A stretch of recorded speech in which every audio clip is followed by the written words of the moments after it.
اعوذ باللہ من الشیطان الرجیم بسم اللہ الرحمن الرحیم۔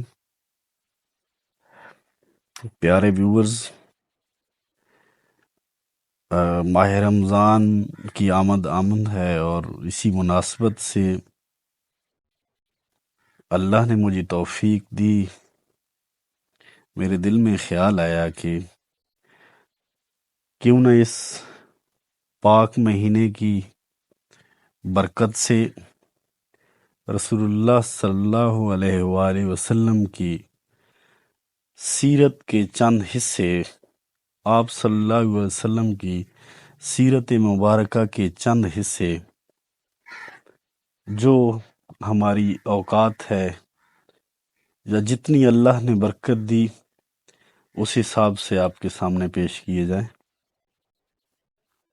میں بات لمبی کرنے کی بجائے رسول اللہ صلی اللہ علیہ وسلم کی سیرت، رسول اللہ صلی اللہ علیہ وسلم کی حیات مبارکہ،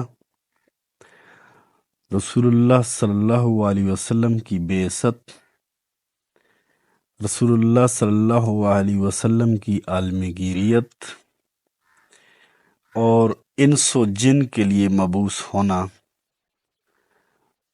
رسول اللہ صلی اللہ علیہ وسلم کا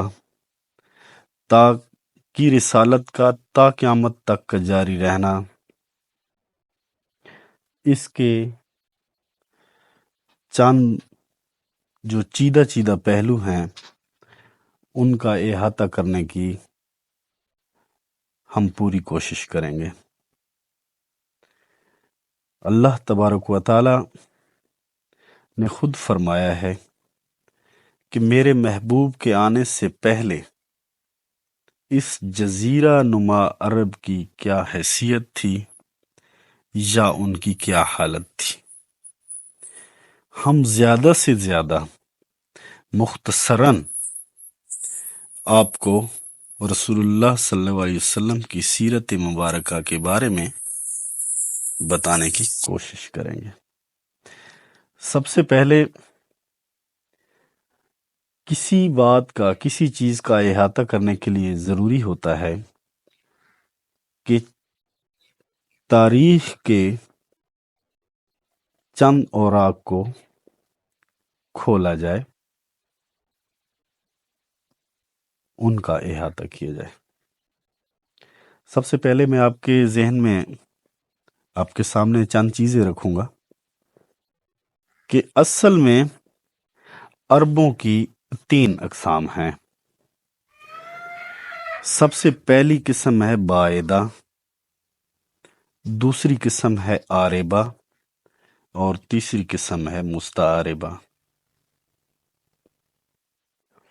باعدہ اس کو کہتے ہیں جو سب سے پہلے عربی بولنے والے تھے، جیسے قوم عاد، قوم سمود، قوم لوط۔ یہ خیبر کے راستے اگر مدینہ مکہ سے جایا جائے شام کی طرف تو مدائن کے راستے میں قوم لوط، جہاں آج کل ملک اردن ہے، وہاں ایک جگہ مشہور ہے بحر میت، وہاں رہا کرتی تھی۔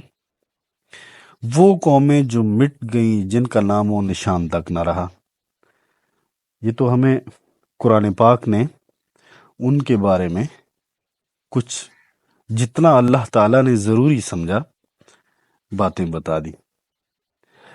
اس کے بعد دوسری نسل ہے عاربہ اور پھر تیسری قسم ہے مستعاربہ۔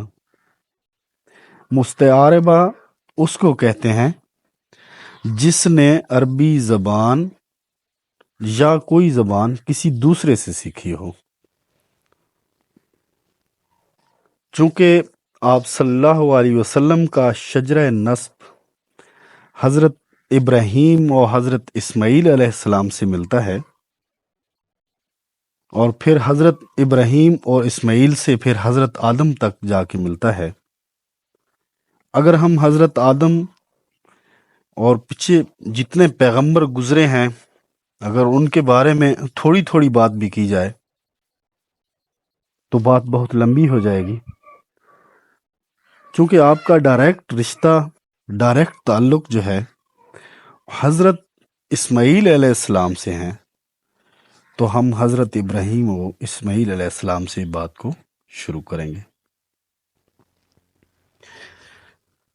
حضرت ابراہیم علیہ السلام، آپ کو یاد رہے کہ حضرت ابراہیم و اسماعیل علیہ السلام اس جزیرہ نما عرب کے رہنے والے نہیں تھے۔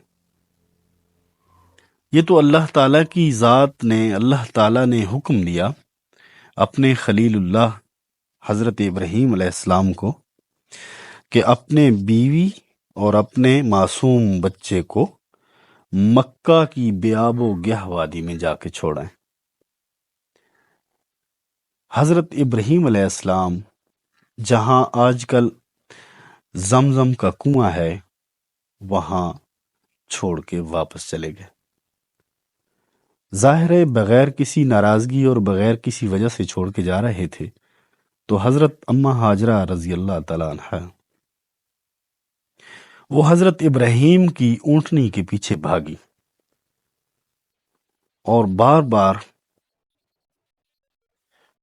عرض کی کہ اللہ کے خلیل، بغیر کسی وجہ سے آپ ہمیں چھوڑ کے یہاں جا رہے ہو، میرے ساتھ معصوم بچہ ہے اور جو ستو یا تھوڑا سا پانی ہے میرے پاس، تو کوئی وجہ تو بتاؤ۔ چونکہ حکم نہیں تھا تو اللہ کے خلیل حضرت ابراہیم چپ کر کے جا رہے تھے۔ بار بار پوچھنے پہ اللہ تعالیٰ کی ذات نے حکم دیا کہ جواب دو، تو حضرت ابراہیم علیہ السلام نے جواب دیا، ان اللہ امرنی، یعنی یہ اللہ کا حکم ہے، میں نے اس لیے یہاں آپ کو چھوڑا ہے۔ تو پھر بی بی ہاجرہ رک گئی۔ ظاہر ہے اللہ کے نبی کی بیوی تھی، اور بولی اگر یہ بات ہے تو ہم بھی اللہ کی رضا پہ راضی ہیں۔